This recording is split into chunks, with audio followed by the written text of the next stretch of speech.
This is the World Today weekend on CKNW News Talk 980. Once again, here's Sean Leslie.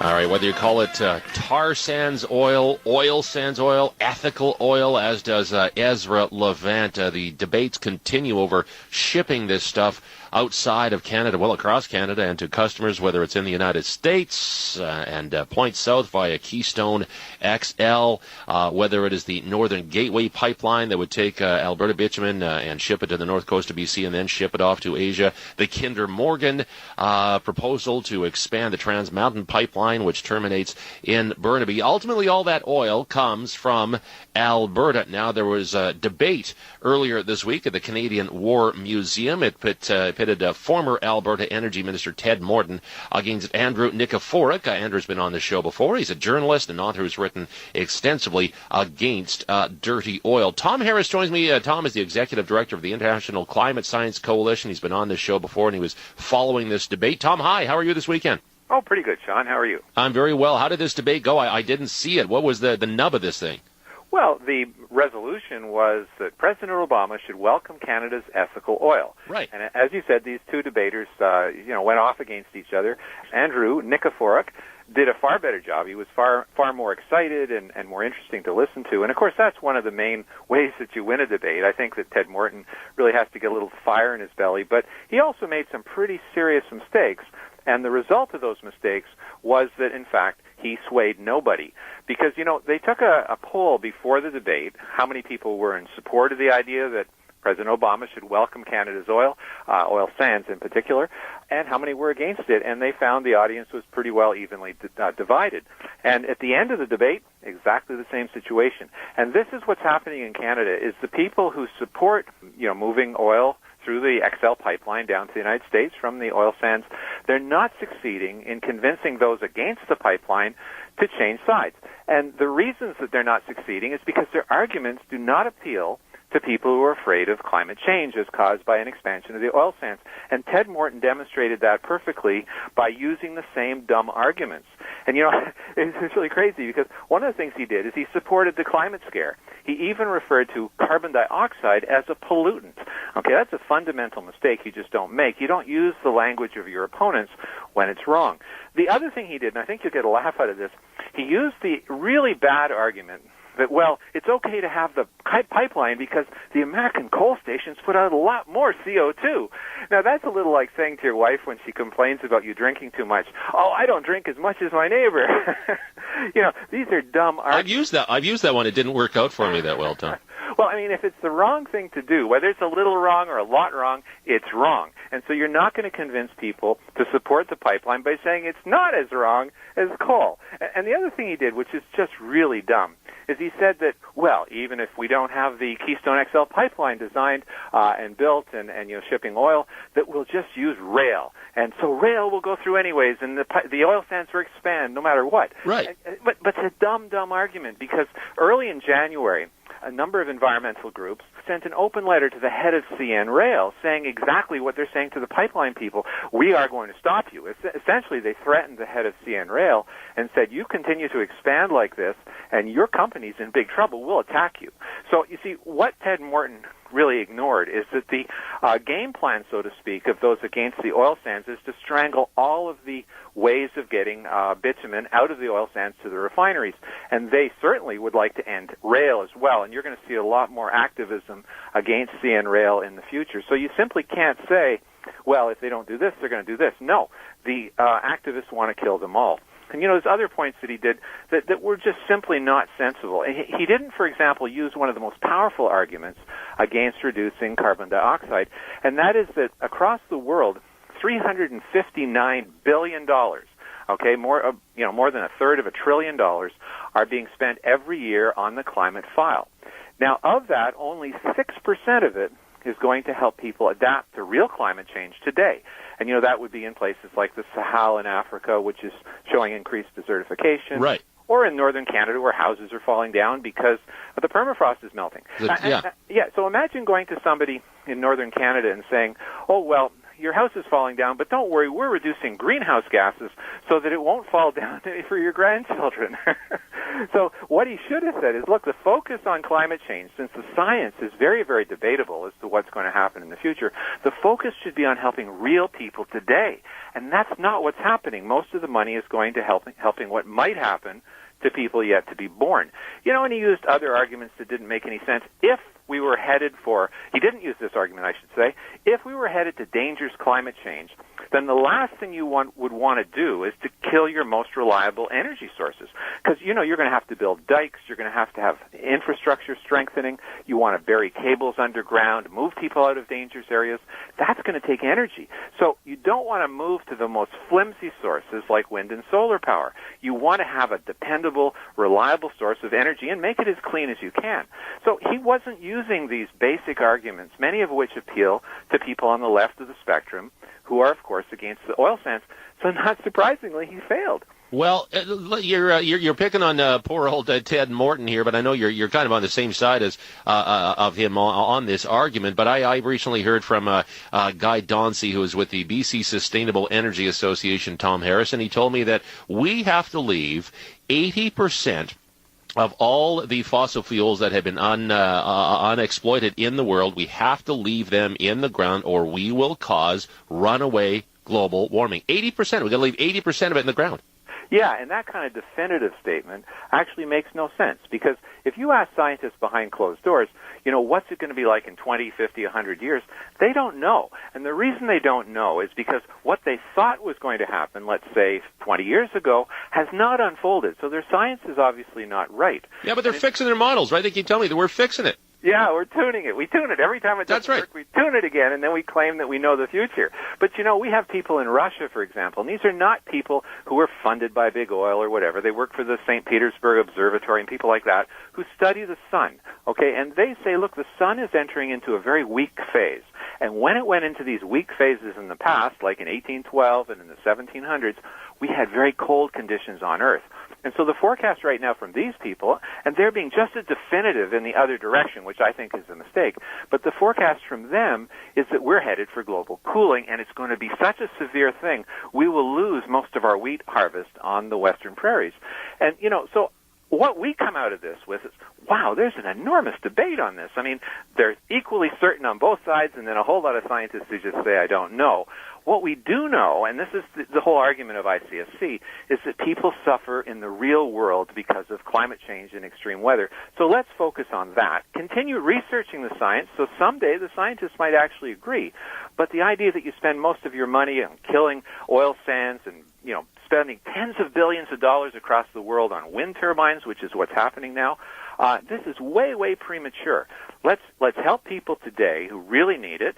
And let's continue to research the science, so someday we may actually be able to forecast the future. But the idea that we control something that we can't even forecast, it's really, really adolescent. Tom Harris is my guest. He is, of course, the executive director of the International Climate Science Coalition. As you can tell, he's a skeptic of the current, what the media tells us is a consensus around anthropogenic global warming. Welcome your calls, comments, questions at 604-280-9898, star 9898 on your cell phone, long distance toll free, 1-877-399-9898. You're listening to CKNW News Talk 980. All right, we're speaking with Tom Harris, friend of the show. He is the executive director of the International Climate Science Coalition. We're talking about exports of oil from Canada's oil sands, Alberta's oil sands, or if you want to use the more pejorative tar sands, whatever. The point is there is a lot of debate over selling this stuff outside of Canada, whether through the Keystone XL pipeline to the U.S. and points beyond, or through Northern Gateway through British Columbia, so that Canada's oil can actually fetch a little bit more money on international markets when you're selling it to customers in Asia. You get rid of this problem of being only able to sell it to the United States and them essentially setting the price. But, of course, a very lively debate in Canada on this. In fact, Alberta's ex-energy minister, Ted Morton, tangled with journalist Andrew Nikiforuk, who's a critic of the oil sands just last Thursday at the Canadian War Museum. We're taking your calls on the open lines at 604-280-9898. John in Vancouver's on the line. John, hi. Go ahead to Tom Harris. Oh, good afternoon, sir. Well, they worry about Canada with 30 million pollutes everything. Nobody ever looks up. We got that sun that's 1,000 times bigger than Earth. And isn't that arrogant that even 7 or 10 billion people can create more GHG gases when the sun is lighting up and warming up all the oceans 24/7, and most of it is water vapor. Well, the CO2 didn't seem to change anything. Yeah, you're right, John. If you look through history, you can see that they have records, for example, of the activity of the sun because they look at sunspots. And when there's more sunspots, they know the sun was more active. And in 1812, when Napoleon invaded Russia, we know the sun was very inactive, and it was a very, very cold winter, and he lost most of his soldiers due to the cold weather. Same thing happened in the 1700s, another minimum of the sun, and it matched directly with very cold weather on the Earth. In 1912, the event that occurred, icebergs were off of Boston. It shouldn't have happened. 1912, that was the Titanic sinking. Again, the sun was very weak, and the Earth was at its cold temperatures. And so, indeed, it appears, and we don't know for sure, but it appears the sun is the main cause of. But didn't the Tom, sorry to interrupt, but didn't the IPCC, the International Panel on Climate Change, did they not say that they have taken into account solar activity when they make their findings? That they look at all this stuff. They look at what the sun did over the last several hundred years and what it's doing now. Yeah, and what they're doing is they're only looking at the primary effect. In other words, the direct radiation from the sun warming the planet. There are new discoveries that the IPCC in their last report are admitting should be looked at more carefully, which amplify that direct effect of the sun. And it works very simply like this. Deep in our galaxy, we have exploding stars called supernovas, and they bathe the galaxy with cosmic rays. And the cosmic rays, when they come into the atmosphere of the Earth, they make clouds, and those clouds cool the planet. But when the sun is brighter, it pushes these cosmic rays away, and we have less clouds. So you have two effects. The sun is brighter, so you get more incident radiation. The sun is brighter, so you have less clouds, which magnifies the sun's influence. And they think that, therefore, is, in fact, the real cause of warming and cooling. Another John on the line, John W. in Vancouver. John, hi, go ahead. Yeah, hey, Sean. I commend you for having this gentleman on because it's always good to hear some factual information from people who doubt the fact that we are contributing to the climate change. And one of your cohorts the other day had a lady on your station, and she was stating facts that are been rebuked, like the fact that there's been a dramatic decrease in the amount of Arctic ice, but by my understanding, the Arctic ice sheet is at the largest amount since there's been satellite records. Well, no, not quite. Not quite. It's the largest it's been in a number of years. In fact, this year it recovered about 60%. That's over right, last it grew this year, yeah. Yeah, but if you look at overall world sea ice cover, you have to include the Antarctic, and the Antarctic has been growing since satellite records started. So if you look at the whole planet, when you look at ice, not just, of course, sea ice, you look at land ice, like in the glaciers in the Himalayas, etc., and in the Antarctic, what we find is there's no net change in overall ice cover of the planet since they started measurements in 1979. But why do I hear about glaciers melting and towns in the Swiss Alps, Tom Harris, that, used to have big ski industries, that all their glaciers are gone and you can't ski there anymore? Well, it's because they're retreating in that region. But, in the Himalayas, for example, for the very first time, a GRACE satellite, it's gravity-assisted something or other, two satellites that were put up by the French and by NASA, and for the first time they measured the whole Himalayas to find out, was there a net reduction in overall glacier cover? And what they found in the 8 years so far that they've done the measurements is there's no change. There is reduction in some regions, the growth in other regions. Certainly in the Alps, just like you said, there's been reduction. But if you look at the world as a whole, we're not seeing that. Sorry, not another John. Joseph in Victoria. Joseph, hi, go ahead. All your guests might want us to buy, we and the Americans buy our oil for Saudi Arabia, where women are stoned to death for sexual misdeeds and can't even drive a car. Can't drive a car there, man. They're going to go to jail if they drive a car. Yeah, here's my point, though. The province of Ontario, with a $300 billion debt, $15 billion this year alone, spent $10 billion on their green plan. Oh, wind turbines. I checked this morning. Out of 20,000 megawatts, the solar and wind power is producing less than 2%. The province of Ontario is now paying the wind generators not to produce any power, even though they have to pay them. They're giving their power away to the state of New York and the province the province of Quebec. So what does this guest say about what's happening in this destitute, bankrupt province of Ontario? Tom Harris, I'm sure you know this issue better than I do. You live in the province of Ontario. Well, we're the ones that have been turned from a have province to a have-not province. You know, Alberta essentially pays for our health care now. And one of the reasons, of course, is we've destroyed our cheapest form of energy, and that is coal-fired electricity. And that's a real disaster because we've cleaned up the coal stations, and we can do better. We can actually remove more and more pollutants from the coal stations. But this climate issue has driven us so that we've pretty well closed them all, and we're focused on closing them all and replacing them with bird-chopping machines called wind turbines. And, you know, millions of birds are killed by wind turbines. And this is another argument that Ted Morton should have presented, is the idea that wind turbines are environmentally friendly when they kill millions of birds, golden eagles, all sorts of things all across the world. That's just simply a misnomer. Bird chopping machines. Tom Harris, got to leave it there. Thank you as always. Appreciate it. Righto. Tom Harris, Executive Director, International Climate Science Coalition.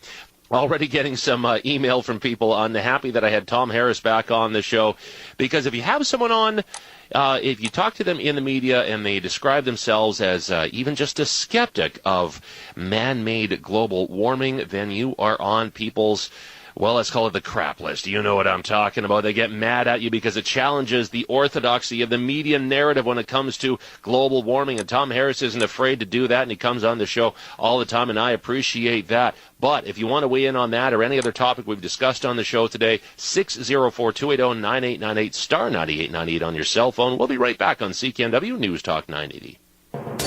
Let's get one more call on here before we're almost out of time. Sandy, hi. Hi, dittos to both what the previous caller's main point and what you made of it. Here, back on the... I read about, scan about 200 scientific articles off Phys.org a week and print about 20 of them for my own use. I've been doing this for years. Never in any... Sometimes I go back to the original abstracts. They're always listed. So the point is, never have I read anything that incorporated in the very first study so richly the question of their own credibility and how they can sell it. That, to me, told me it wasn't science right on the very beginning. So 2 days after that scandal of the forgeries of the emails, etc., broke at East Essex or whatever it's called. Yeah, East Anglia. Thank you. I wrote this. Global warming hoax exposed, a forge that blows hot air, a clear, unpresent danger that really isn't there. Government taught gullible, conditioned by the scare, were programmed to go marching out to show their peers they care. The Copenhagen Treaty is the rampart they'll defend, but like the warmest science, it's completely let's pretend. We caused the climate changes, but now we'll legislate. Well, the words writ on the treaty, well, a real one-word state. All right, Sandy, I got to cut you. That was great. Thank you very much. We are completely out of time.